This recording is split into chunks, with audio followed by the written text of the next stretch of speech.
So let's bring in Jacob Frankel to get his take on whether or not this should draw some regulator attention. He's a former senior counsel for the SEC, now with the law firm Dickinson Wright. Jacob, great to have you with us.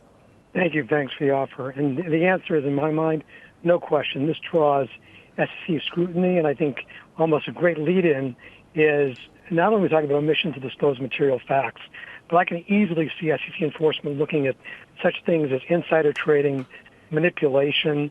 I mean, these are the exact issues that co-director of enforcement Steve Pekin highlighted in his keynote address just 1 week ago at the Securities Enforcement Forum, which is really the preeminent forum for enforcement lawyers. I go back and I just quickly took a look at what's happened to the Moderna stock. At a Friday close at 66, a pre-open release on test results that are now being questioned by experts. Monday open of 86, a close at 80.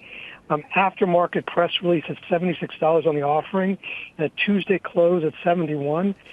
That market reaction defines materiality. I mean, this almost invites SEC consideration of a trading suspension, and we've seen 33 trading suspensions since February 7th. In other words, less than 3.5 months involving COVID solutions, COVID claims, treatments, vaccines, and the like. Is there enough for some sort of trading suspension or some sort of investigation based on what we know right now, Jacob? Or what are some of the missing pieces to the puzzle that investigators, that lawyers will need to figure out in order to proceed with the case if they did proceed with the case? The devil is always in the details. On the insider trading side, it's going to be who was trading, when were they trading, what was the information. In terms of the disclosure of material facts, it's going to be an assessment of the substantive facts. What was known by the company?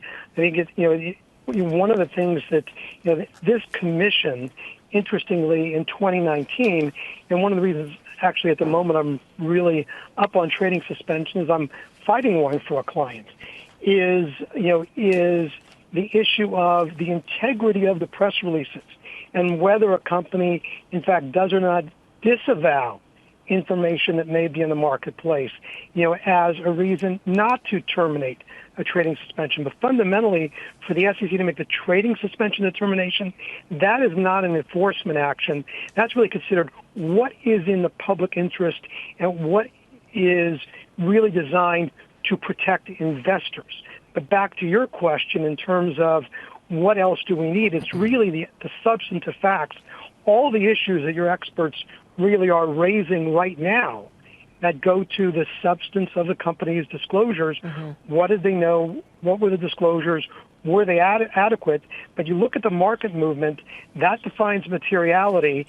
And yes, there is enough in the marketplace right now for there to be an investigation. I think one that may very well have a parallel criminal component. And this company is based in Cambridge, Massachusetts.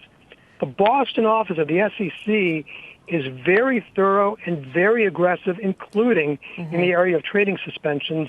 So I think there's no question we will see a regulatory investigation. Would there be an appetite, Jacob, in your view, for the SEC to launch such an investigation into a company that could be developing the vaccine that could save millions of lives? Right now, isn't that just politically unsavory?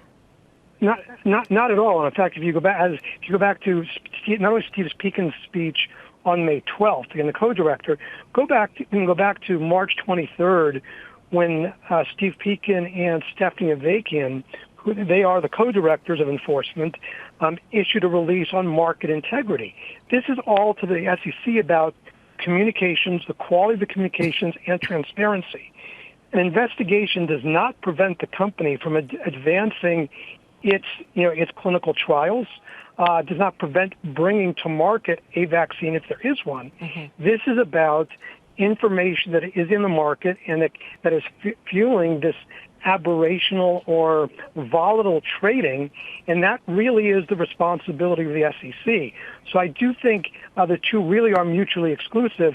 You could still ultimately have a vaccine that, whether it comes from Moderna or some other manufacturer, but right now, for purposes of regulatory enforcement inquiry, that's about the integrity of the markets, public interest, protection of investors, and you look at the materiality as reflected in the price swings, right. and I think we do see an investigation. Jacob, great to get your thoughts. Thank you for your time. Thank you. Jacob Frankel. We should note that through Meg Terrell, we requested a comment from Moderna, from the CEO, as well as the Public Relations Department. Have not gotten anything yet. If we do, we'll bring that to you. In the meantime, Tim Seymour, is this enough for you to say, you know, I'm going to stay clear of this space, of maybe this particular stock? Well, I think most investors are not actively engaging in biotech, and in fact, this was news not only for the obvious social, story around what's going on with the crisis, but this was news because this is market moving. We're analyzing companies who basically have a cash burn story every day. It's sand through the hourglass. So I think investors largely are speculating as to the timeline before the economy is able to go back to work at full scale, and then assess everything from credit through normalized earnings. That's where we are. That's what we're doing here on this show. I'm certainly not going to be the one talking about Moderna's efficacy and the phases of trial. Let's listen to Meg Terrell on that. I think the market right now wants to weigh timeline and look at some of these big industrial companies like airlines and even like some of the automakers or some of the shippers and the folks that are really in the line of fire here. That's the calculus investors should be weighing right now. And I don't think Moderna really in and of itself should be that measuring stick. I don't think it should have been yesterday, and I don't think it will be tomorrow. Guy Adami, we've talked about Gilead a number of times, and it was interesting to see the initial reaction of Gilead yesterday to the news that a vaccine may be coming. Theoretically, if a vaccine is out there, there is not as much of a need for a treatment for the disease, for which there is then a vaccine. But Gilead still finished the day lower today and finished on the lows of the session. Yeah, I was going to bring that up, so I'm glad you mentioned it. I mean, if anything, in terms of answering your question, which Tim did so well, I mean, Gilead is also your cautionary tale that just started this, a month and a half ago. You saw a stock that went basically from 75, I think, up to 84 on hopeful news. And now you see where I think it closed around 72. By the way, I mean, Gilead, there's going to be an opportunity, forgetting about COVID and vaccines and potential treatments. Gilead on its own, I thought, was doing pretty well. But now it's being taken out to the woodshed, probably a little excessive on the downside. And again, I'm not saying that Moderna did. I have no idea. All I said last night and what I'll emphasize again today is it just didn't pass the sniff test. The optics were not good. And maybe everything was on the up and up. I have no idea whether or not that's the case, but the optics weren't great, Mel, and I think we're seeing the aftermath now. I should note that we did get a company response to our question specifically about the secondary share issue, and the company referred us to their prospectus and the use of proceeds, which is the screen that you see there on air, the use of proceeds, and that's the only comment that we have gotten from Moderna.